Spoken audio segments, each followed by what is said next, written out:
اور حضور چلا کے بولنا پیر سید نصیر الدین شاہ صاحب بولنے میں آپ نے اسی طرح اشارہ کیا کہ حب شبیر نہیں ہے تو عبادت ہے حرام، حب شبیر نہیں ہے تو عبادت ہے حرام، نہ نمازیں نہ وظیفے نہ سجود و قیام، روزہ حج تسابیح و زکات و احرام، نہیں مقبول یہ اللہ کو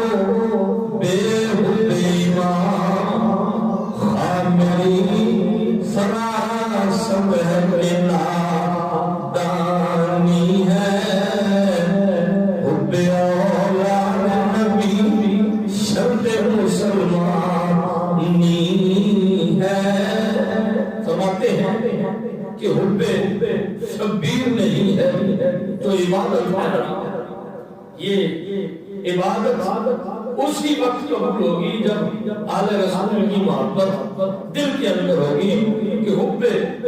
شبیر نہیں ہے تو عبادت ہے حرام، نہ نمازیں نہ وظیفے نہ سجود اور قیام، روزہ ہو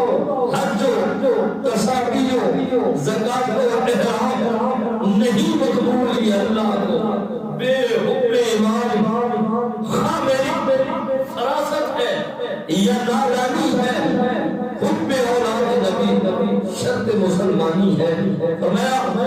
کہ یہ ساری عبادات قابل قبول تب ہے جب اولاد پیغمبر سے تمہیں محبت ہوگی، حضور کی آل سے تمہیں پیار ہوگا، حضور کی نسبتوں کا تم ادب کرو گے، تب تمہیں یہ چیزیں فائدہ دیں گی۔